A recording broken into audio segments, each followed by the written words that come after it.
It's a little known fact that karaoke is the single best unifier of sales and marketing. So that's the secret. If you haven't figured it out yet, a little karaoke. So yeah, my name is Elle Woulfe. I'm the Director of Demand Generation at Lattice Engines. I did spend 4 years running demand marketing for Eloqua. And I'm actually going to tell a little bit of a transformation story. It actually is helpful to understand a little bit about the predictive lead scoring product, because what I'm going to talk about is how we had to transform everything we did from a demand marketing and marketing operations perspective to support entering a new market. So predictive lead scoring takes kind of the concept of lead scoring, the activity and the behavioral data that marketers are already collecting in their marketing automation and CRM systems, and it combines it with thousands of additional account level buying signals. And basically, we are then providing a predictive score. Who in your universe is most likely to buy your products? So I say that as sort of just foundational table setting so that I can sort of explain why moving into this market was such a revolutionary thing for us at Lattice. So I kind of thought it would be fun to talk about it in terms of no time to crawl, because we did have a very audacious goal ahead of us when I joined Lattice, and we really didn't have time to crawl. We had to go right to running. This is not probably the first time you've seen someone stand up and tell you about how their organization is structured. In fact, I saw a couple weeks ago, HubSpot published a really cool deck. I don't know if anyone saw it. It was a presentation that had, I actually think Yasha's team was in there. It was a bunch of companies and how they structure their marketing departments, and I love this stuff. I love to see how other people are doing it. I don't think that there's a right or a wrong way necessarily to structure a marketing team. I think it has a lot to do with the size of your company and what you're trying to accomplish. But I will say I've seen some things work better than others. So for the purposes of Lattice, and I will say one caveat, we're a very small company, okay? You've heard a lot of people talk today who work at huge mega organizations. You know, we're a much smaller company, so this works pretty well for us today. Very similar to the way that we structured our marketing team at Eloqua, actually, which is not that surprising given that we shared a CMO. So my CMO at Lattice was also formerly the CMO at Eloqua.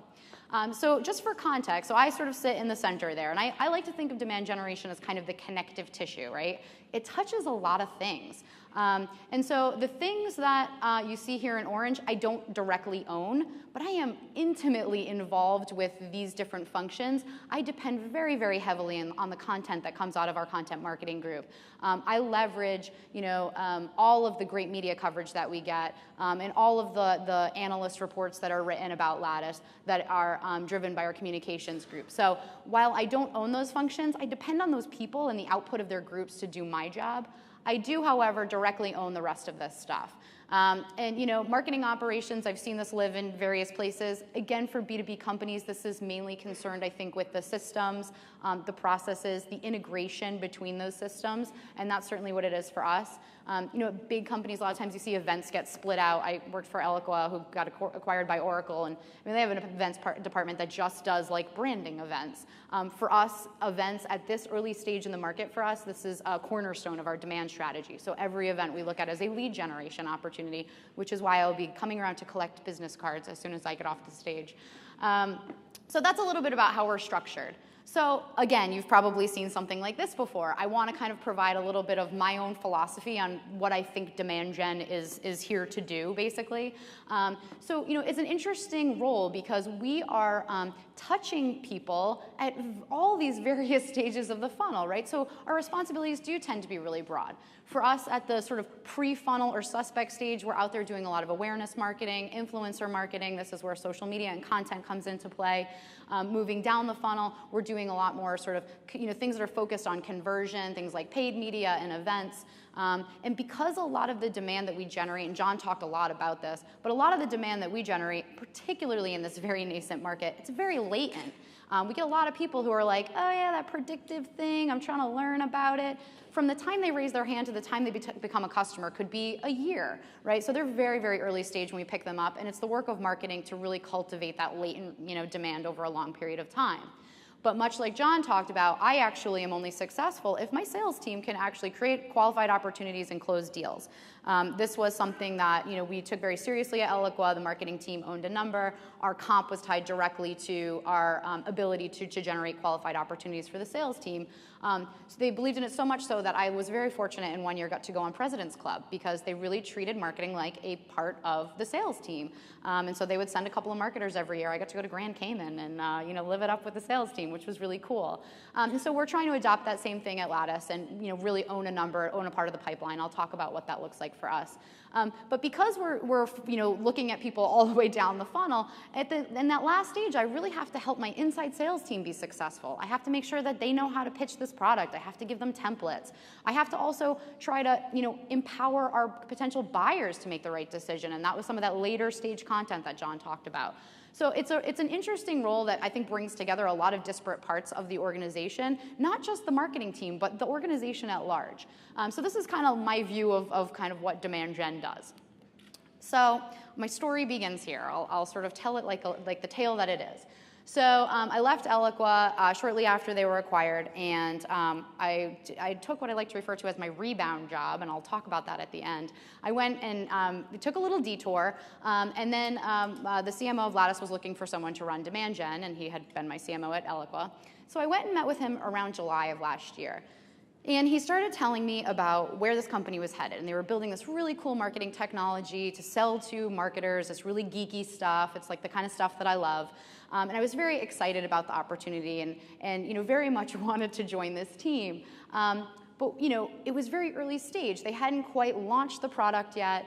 They had historically sold more to the sales organization, so they were kind of positioned as big data and predictive analytics for sales. They sold these, and we still sell these products, and they're amazing in the value that they demonstrate, but it's a very different cycle. We're selling to really huge enterprises. It's named account marketing. It's very, very high touch. Our sales cycles could be 18 to 24 months. And so, we are now going to transition to this much more, I don't want to say transactional, but a much shorter cycle, horizontal kind of marketing.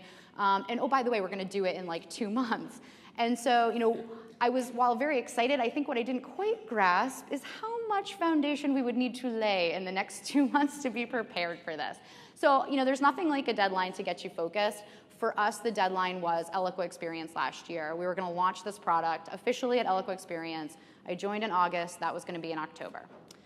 So, and I think that this will resonate with a lot of people. I think a lot of people have talked about it a little bit today. I think demand generation and marketing ops in general tend to be always a work in progress, and they should always be a work in progress. It is iterative work. You learn new things all of the time. As you're, when I joined Eloqua in whatever that was, 2008, the programs and the processes and the things we did were very different than when I left last year. The company grew, the market grew, people knew who we were. We didn't have to try so hard to get conversions, right? So the tactics changed quite a bit. And so it's, for us, it's, so how do we focus on the sprint, the goals that we have that are like right in front of us, they're beating down our door, but how do we also prepare for the long game? I've seen this happen quite a bit where you're so focused on the sprint and the short-term goals that you make decisions that become kind of hard to undo later. You might, this marketing technology that we're talking about, stuff like marketing automation, it drives the process and the foundation of your business. And so making smart decisions early on will ensure that you don't have to rip things out and have a painful experience later on. And so we were very focused on how do we build something that will scale, but like how do we get it done really, really quickly? So I'm going to talk a little bit about sort of where we were and where we needed to go. So I kind of mentioned some of this stuff. So we were like a very, very targeted low volume game, right? We had like a named account list, target accounts.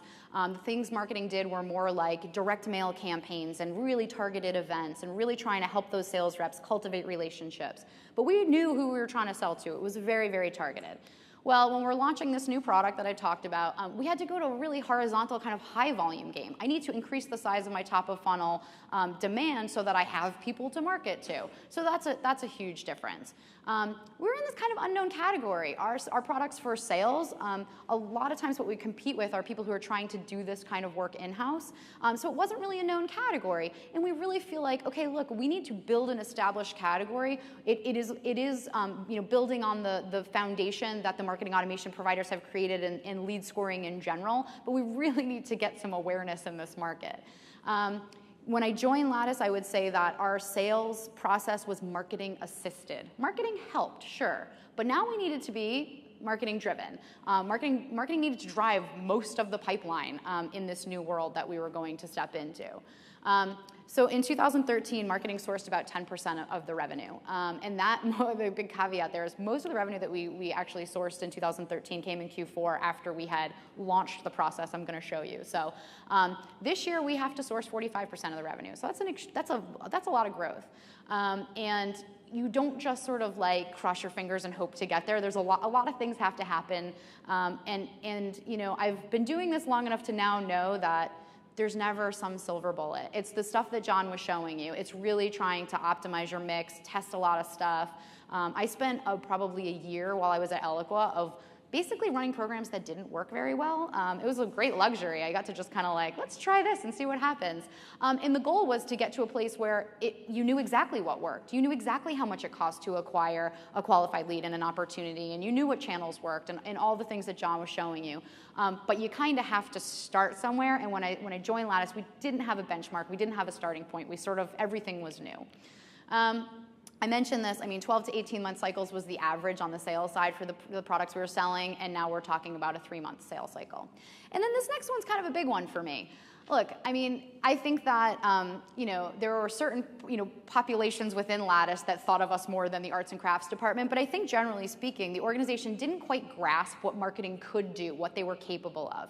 And I launched a pretty aggressive internal campaign to get people to think of us as a revenue generator, to really bring people in and get them excited about what we were doing, because that wasn't just good PR for marketing, it's good PR for Lattice. It gets people excited, it gives everyone something to really rally around. So those were some of the small goals. Had this big mountain that we needed to climb, and so it's August, and now I'm like, oh my God, what have I signed up for? How are we going to do this?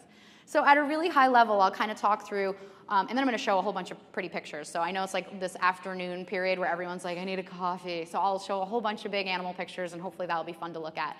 But I'll talk a little bit about, okay, what did we need to do just to get through Eloqua Experience, launch this product, and like basically generate most of our Q4 and Q1 pipeline, and then what was the longer term plan?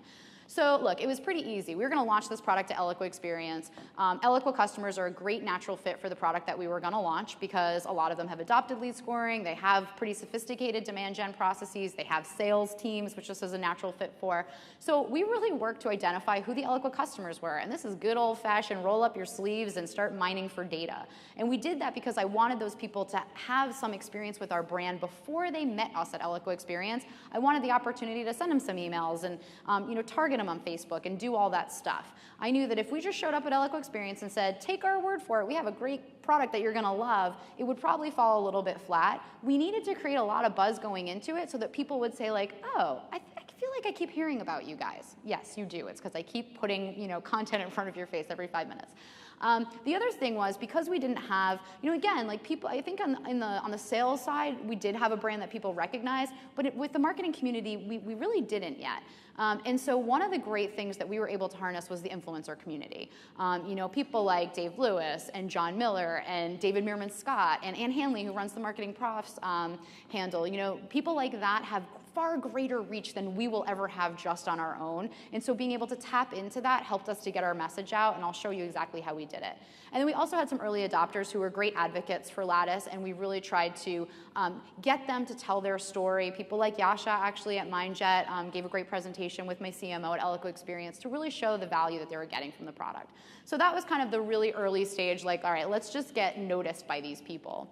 The second part was about speaking their language. We had a lot of baggage, and I actually went through this at Eloqua too.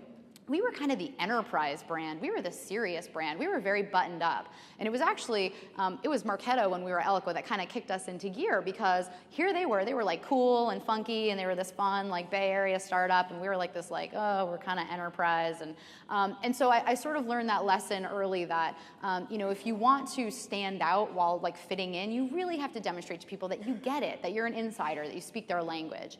And then, you know, this other stuff is like, kind of what I mentioned before. Before showing up at Eloqua Experience, I just wanted to be everywhere. I wanted you to like I wanted it to be very hard to avoid Lattice, so that it would sort of, it's a kind of traditional marketing, this reach and frequency, just getting in front of people. And look, we market marketing technology to marketers, and that puts us in a really lucky position to be fun and have fun with this and be creative. Marketers love marketing, so that's certainly not lost on me.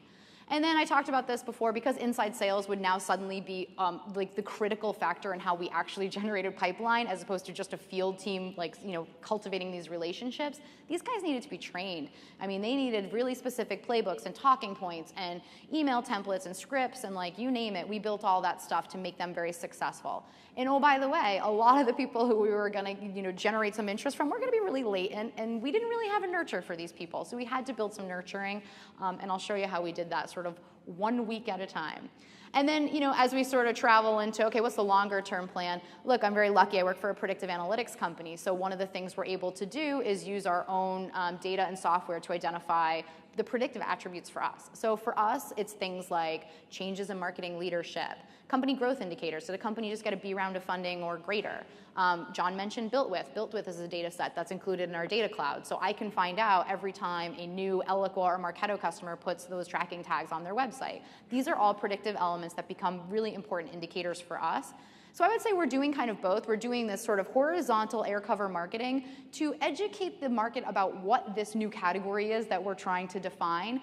But at the same time, we have a very targeted list of people that we think are a great fit for what we sell, and we're aggressively going after those people. So if you're one of those people, I'm sure you've heard from us, because we're targeting you. And then, you know, top of funnel reach, again, just running a lot of programs, trying a lot of stuff, trying to figure out what the mix is, trying to get our acquisition costs, you know, trying to build a baseline for things that we didn't have baselines for. And then, look, as we sort of, you know, continue to develop this story, it's figuring out what really resonates, what really, you know, what people identify with in terms of their pain points.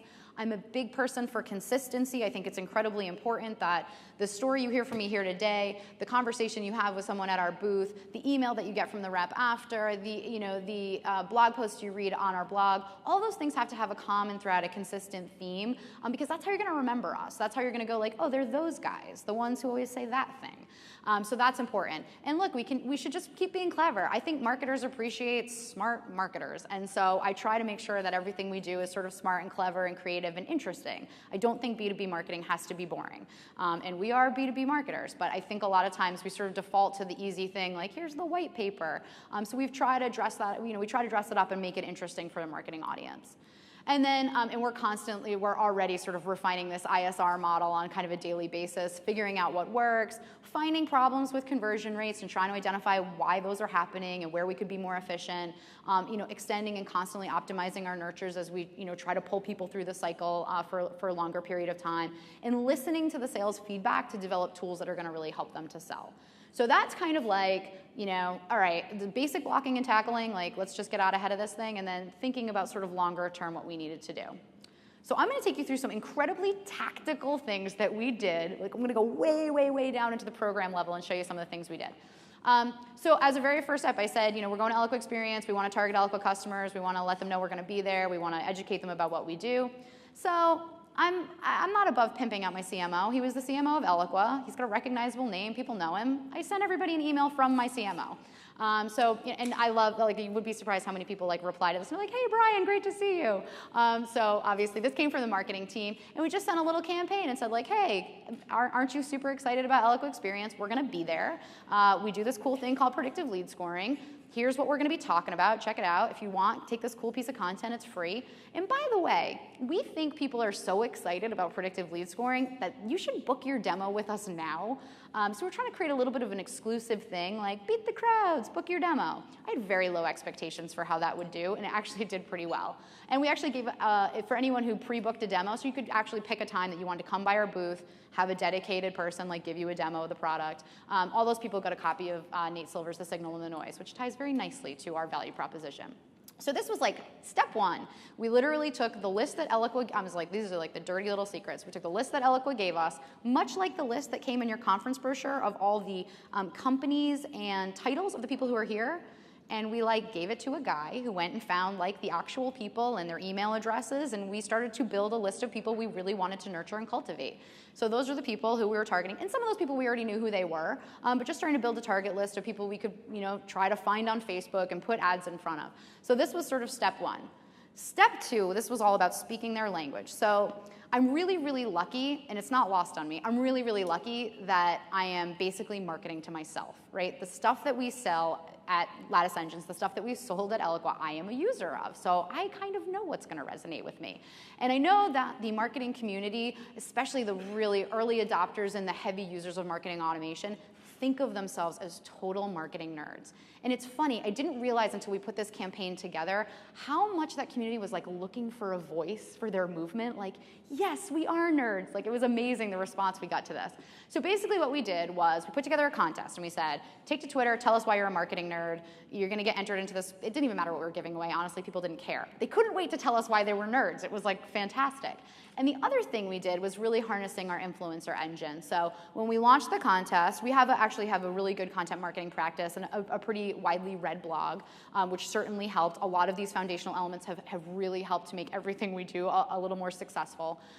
So we wrote this blog post and we said, oh, hey, we're launching this cool contest. Tell us why you're a marketing nerd. And by the way, here's like 50 of the top marketing nerds out there. So all these people I just mentioned, I'll show them in a minute. We sent them an email the night before and said, hey, we're going to call you a marketing nerd tomorrow. And our hope was that they would like get excited and get in on the act. Because when Ann Hanley tweets why she's a marketing nerd from the Marketing Profs handle, 200,000 people see it. Like, I want her to basically be promoting our contest. And that's what we were trying to do. So this is sort of how the whole thing started. And this was kind of the result. So the thing goes live, and I'm like sitting there going, like, is anyone going to care? And David Merriman Sky's got 95,000 followers, and he's like, talking about it. So someone from the Eloqua handle tweeted. So these are all people who have like big, giant followings who all decided that this was a fun little campaign, and they would start talking about it on social media. So that was really, really helpful. So, I wanted to share some of the tweets. I love this one. So this is Amanda Halley from Bizzo, and she said, I'm a marketing nerd because I talk about my dating life in terms of a funnel. Prospects, hot leads, qualified. So this is like the kind of thing I'm like, oh, I actually came up with a million of them. I had a lot of fun with this. Like, I'm a marketing nerd because I doodle demand funnels on my notebook. So we did, all these people started tweeting out this stuff. And it just aligned us with this, again, this kind of insider thing. Like, we speak their language, we get it. And we did this about 2 weeks before Eloqua Experience. We started to get this marketing nerd thing going. So it started to get a little sticky. People were really into it. As a matter of fact, because I'm a former Eloquent, someone at the show was like, man, you guys like took over our Twitter board. Every tweet we saw was about why someone was a marketing nerd. They were annoyed that there wasn't more like session content tweets.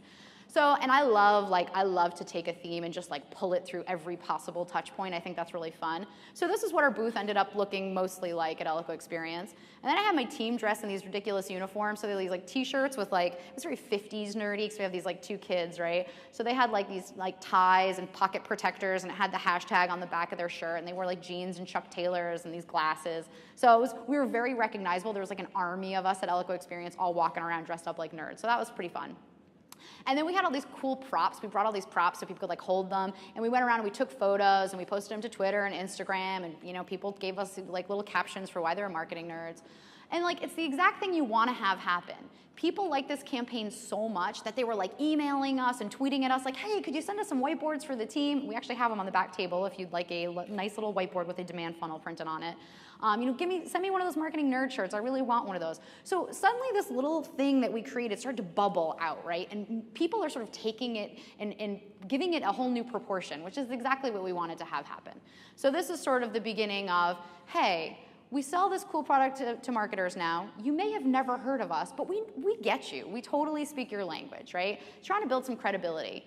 And then obviously, like I said, it doesn't end there. We have to continue that conversation. So leaving Eloqua Experience, I was a little nervous because we actually hadn't built a nurture. We had built like a one-touch like follow-up campaign. And we're frantically, by the way, I mean, all of the content creation, all the stuff we've been doing for the past several years was focused on a totally different market, right? So we're like, had just built this little cool animated video, and actually there's a little video there of Yasha. We actually filmed that on site at Eloqua Experience. So we're like editing video like on the way home from the show so that we can use it in the follow-up.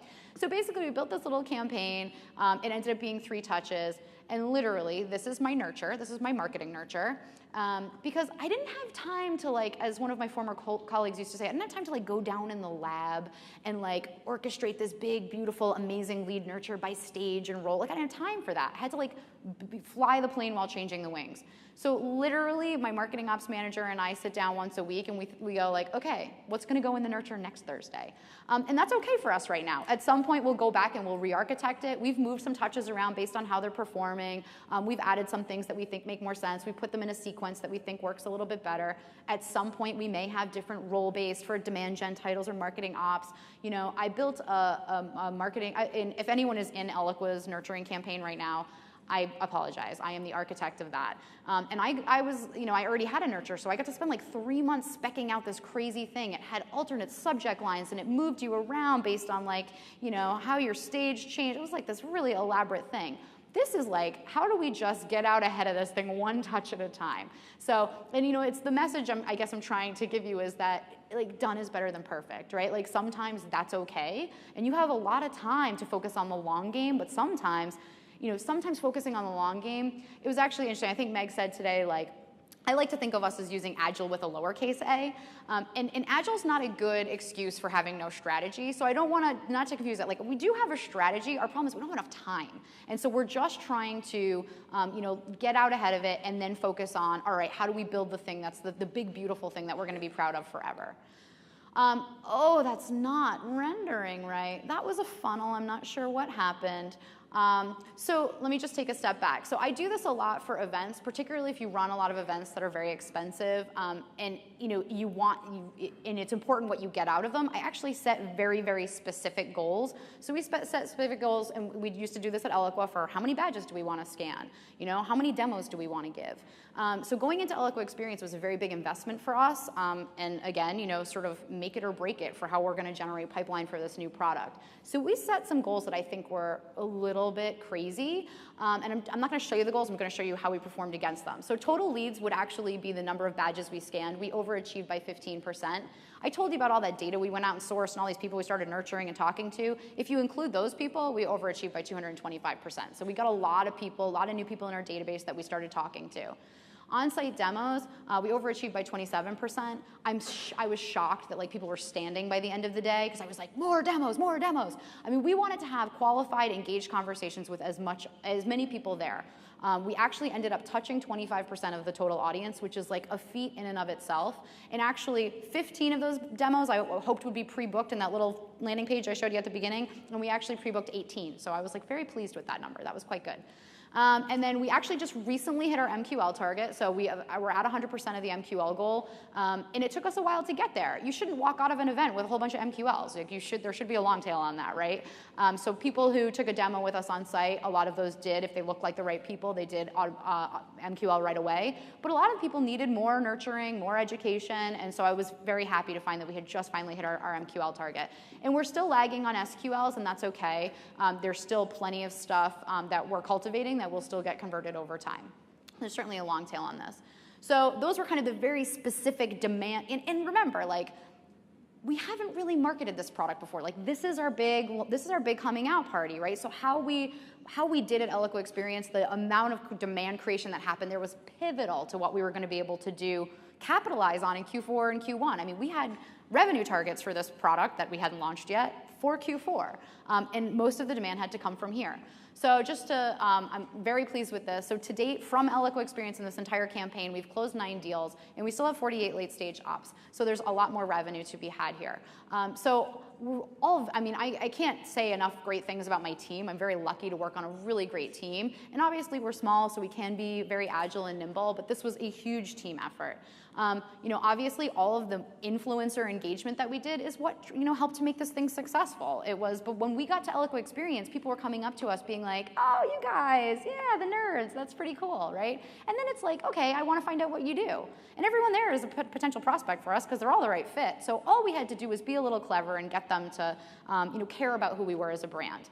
A nice little side benefit was a guy came up to me, Matt Hines, who's a great, sort of influencer in the marketing community and a partner for a lot of marketing automation firms. And he said, I love this campaign. I feel like so many B2B marketers today think a campaign is like an email or like, a single touch, a display ad. And really what we tried to do was pull together a lot of touches to, the same audience over a period of time. And so we wrote this really great write-up about the campaign, which I thought was cool. Because again, you don't think of that as a demand gen tactic. He's an influencer in the marketing community. So he's saying like, hey, here's Lattice. They're really smart marketers. You should check them out. Guess what? Marketers now show up on our website. As a matter of fact, we've seen a huge increase in the amount of demos that requested on our website over the past 3 months, and I can't tie them to a very specific tactic. I don't necessarily know what's driving all those people to the website, but my hunch is that there's a rising tide with this stuff, right? It's helping us to increase our presence in the marketing community and our cred with marketers. All right, so iterative improvement, I talked about this. So before we launched the little nurture that I talked about a second ago, we did have these really sad looking, and I apologize if anyone got these, but they're these sad little text-based emails, and they were actually like the nurture that we were sending to our sales audience so we want to talk about relevance? Yes, these were not relevant, and I'm surprised that there are people still in our database, because we were basically taking something that wasn't a good fit for that audience and sending it to them anyway because that's what we had. So over a 4-month period, this thing generated about 38 MQLs, and in almost half the time, we generated 70 MQLs by putting more relevant content in front of marketers that looks a little better, that tells the story, right? So again, it's just, and I'm not kidding you, we build this thing one touch at a time. So every Thursday, we're trying to figure it out. And the goal is to eventually have, right, maybe it's 20 touches or 30 touches or 40 touches, and we can move people around by stage. But right now, it's just making sure that, we always have something relevant to say to this audience to keep them engaged so that when they are ready to buy, they think about Lattice. So we're at this, I think I talked about this a minute ago, so we're at this point now, sort of post-Eloqua experience of okay, now it's 2014, what are we doing? So this is increasing top of funnel, and we've been testing everything. We're testing all kinds of inbound channels. We're doing a lot of SEO. Look, the volume for us is fairly low right now because it's this new category that people don't know exists. I hope everyone leaves and starts Googling predictive lead scoring because it will help our search engine rankings.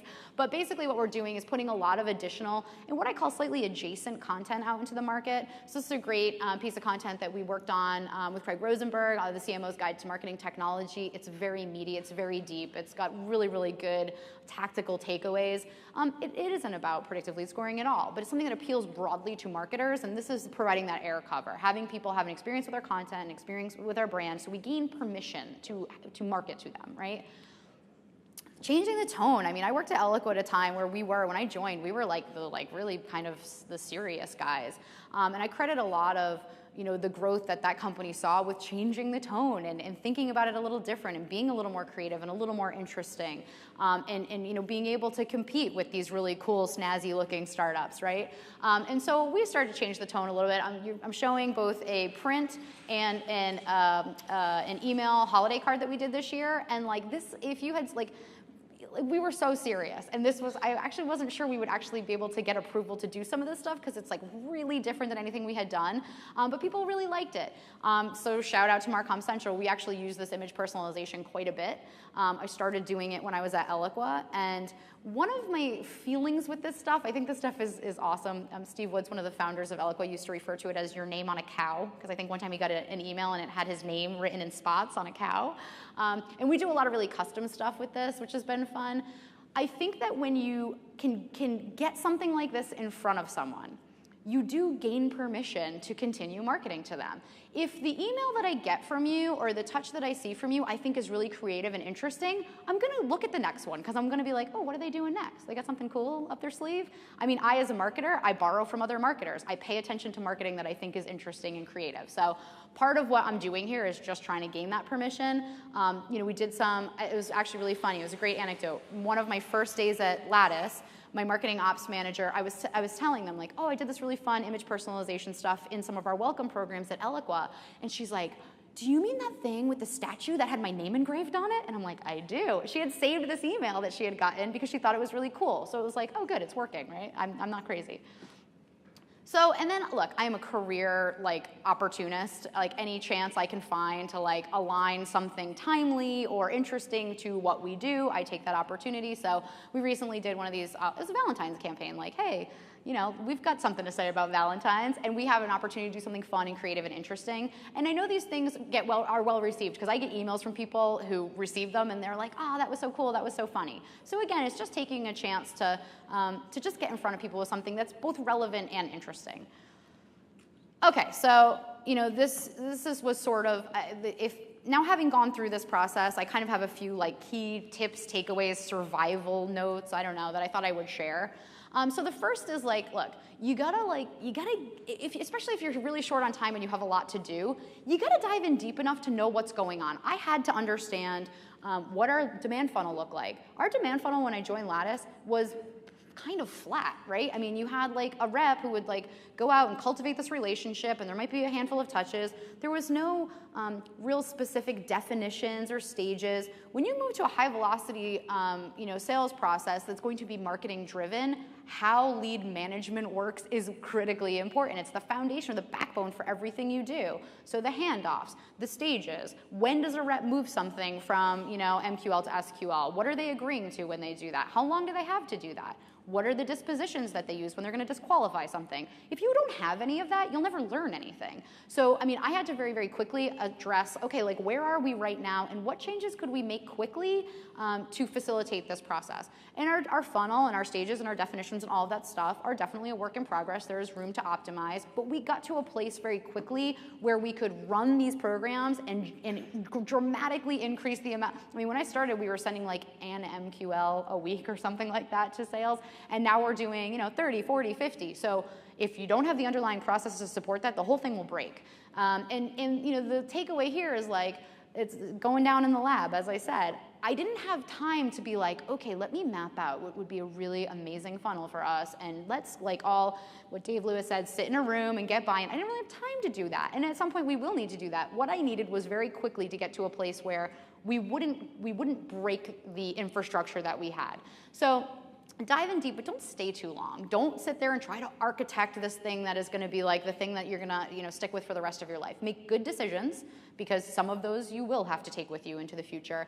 The other part of this was really knowing the players, understanding who I really needed to sell this to and who I could just kind of go hey, it's awesome, right? Thumbs up. So I think that's an important part. And then also really understand the strengths that you've inherited in a new role. Where are your best players? Where are your best assets? Where are the things that work really, really well? Figure out the things that you can really use to your advantage, but do it quickly.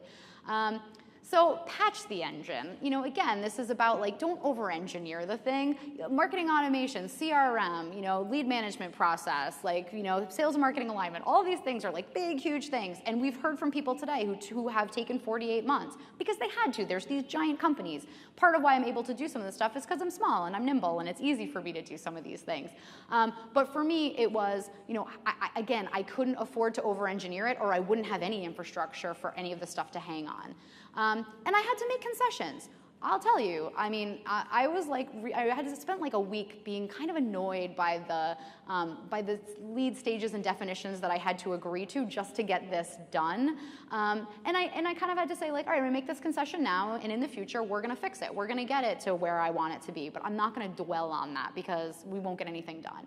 And I say no a lot, and this is just marketing 101. Say no, because this, for me, I own 45% of the revenue. I own almost 85% of the logos that we'll drive for this product this year. That is my #1 priority. So when you ask me to do 10 different things that have nothing to do with that, I'm gonna say no.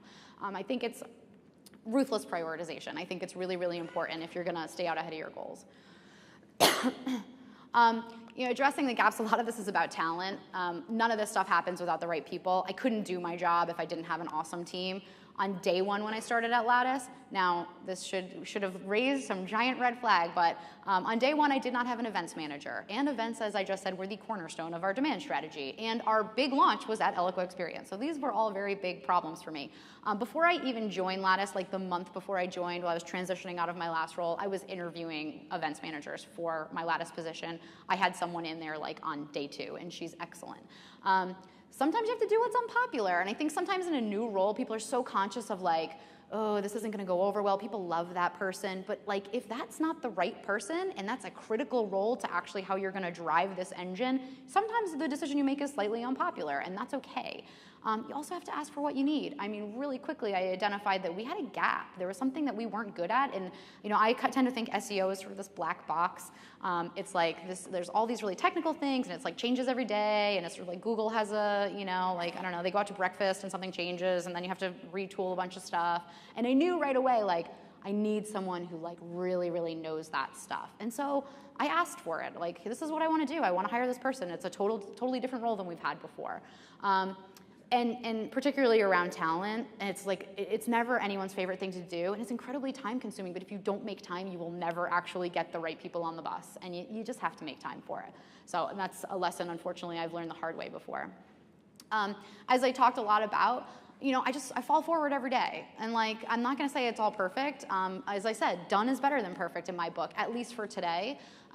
We've put these little stop gaps in place, then we find ways to expand them and make them better and optimize them, right? I operate with a sense of urgency. Actually, my CMO told me to make sure I spoke slow. That's one way I keep people engaged, like talking really fast. I always joke that if this doesn't work out, I'll become an auctioneer. But part of that is just like my brain is always operating like a little faster than everything else. And I just tend to treat everything with a sense of urgency, because really it doesn't matter if you're in a new market, in a late stage market, if you have tons of competitors. It's something my old CEO used to say all the time: time is not your friend. You have to really constantly be sort of one step ahead. So I sort of think about that. And then I think agile with a lowercase a, in my case, I'm not talking about like the very, sophisticated agile frameworks that people have come up with, and they scrum and they do all that. We're not doing that. But I do think we're operating very agilely. I think that my team is very good at changing courses and adapting to things as they need to, and it's super, super important, especially for a young company that's trying to do a lot of new things. And then look, you got to plot your end game. Like, my goal for all of this is for this market to explode, for us to be wildly successful, for us to have a huge, amazing exit. All of those things I truly believe will happen. And that means at some point, I have to build a lot more scale and efficiency into what we're doing. And so it might, right now it's like 80-20. And maybe next year we move to like 60-40. So we're slowly inching to, okay, the long game's a little bit more important than the short game. But I think the big lesson here is, like, scale slowly. I don't think, I think sometimes you try to force like a lot of process and optimization on something that maybe isn't ready for it. And I think that you learn new things every day. Sometimes it's okay to go a little bit slowly on the operational side of things as you are, sort of building your machine. And I'll say, again, in demand creation at Eloqua, I was there for 4 years. When I joined, it was funny because I'd go and be at events and people would be like, oh, you work marketing at Eloqua, you guys have it all figured out. And I was like, oh, really? But when I think about the work we did there over a 4-year period, it changed so much. It changed so dramatically because like our market was changing and our buyer was changing. So the optimization we did around, marketing ops and operationalizing the business really actually did happen at a slower pace. Okay, so I'm gonna end with like, run screaming from the building if you find these things at your new role, and like, this is just my experience. This might not be true for everyone, but so these are red flags. So I'll take a detour down the detour that I took. So when I left Eloqua, I went and I took a VP of marketing job for a very, very early stage startup. They were very, very early stage. So that was red flag number 1, that I should have said, like, maybe I'm not a super early stage person. And they were in the IT space. They sold IT stuff to IT people, not a market I had ever worked in, not a buyer that I knew intimately. I've been very spoiled, as I said, marketing stuff to marketers. Look, it it was my rebound job. I went there, and I will say I was very, very fortunate to work on a marketing team at Elle. It was a great company, it was a great culture, it was a great market, it was a great time. I said on my exit interview when I left, I said, if nothing ever changed here, I would probably retire at Elle, because it was a wonderful place to work. And I think leaving there, you're looking for your next Elle, and I didn't find it at my first job. But I did learn some things, so I'll share some of what those things were. So it's not you, it's me. I joined this early stage company, and I am a scale and operational and efficiency kind of person. I like to put process in place. I like to align sales and marketing. I really like that stuff. And they just weren't ready for it. Like, they were so in their infancy that a lot of the stuff that I wanted to do was like too heavily resisted, and the groundwork wasn't there. And so kind of the thing that I love and the thing that I wanted to put in place, the company just wasn't ready for. So that was me. You said there'd be no math. I truly believe that what made our marketing team at Eloquent and what will make our marketing team at Lattice very successful is it is not a bottoms-up strategy. It is a top-down strategy. This stuff, everything I'm talking about, from building, defining your funnel and setting process for your ISRs to follow and all this stuff, it literally has to be bought into it. Every part of the organization, your CEO has to believe in it. He's got to love it. If he says oh, I don't understand why this is we need to be so focused on conversion, or that's a big red flag. So I do think that successful demand gen strategy is often a top-down mandate. It's something that you have to get the salespeople on board. So you have to have a partner in sales who will work with you on this stuff. If you're working with someone who kind of wants to do it the old-fashioned way, that can be a red flag. Oh, I thought you'd like her. This is about the pet project. So the last company that I joined, this is if this happens to you, be forewarned. I'm about to start this job, and I found out that my CEO had actually just hired 3 marketers. A few weeks before I joined, he hired my team for me. That was so nice of him. And he was oh, I thought you'd like her. I met her in a bar. So that was I got there and I'm oh, okay. And actually what happened was I did need to make some changes on the team, and I had to make very unpopular decisions, and so it comes full circle. So pet projects are often difficult to manage, and I just try to steer clear of them. That's enough money, right? I'm not saying this stuff costs tons of money. Actually, a lot of the stuff that we did for this marketing nerd thing and launching this PLS product was done pretty inexpensively through our blog and influencers and social media. But demand gen, in general, costs money, right? All of these programs, you're going to run paid media campaigns, you're going to do creative stuff, you're going to implement systems, you're going to partner with great people who are going to help you be successful. It costs money. And so if you start a job and they're well, we're not really sure what your marketing budget is, or oh, the marketing budget's kind of in flux, or whatever that is, you gotta, at the end of the day, it's hard for me because at Eloqua, I knew exactly how much money I needed to drive the amount of demand I needed to drive. I don't know that at Lattice. I haven't figured that out yet. So everything I'm doing is about trying to get toward a baseline of, okay, this is what it should cost us to generate an opportunity. But I knew, at least coming in the door, that marketing was supported. They were going to invest in it. It was important to them. If you have no money, it will be hard to be successful. The last person who did your job, so this goes 2 ways.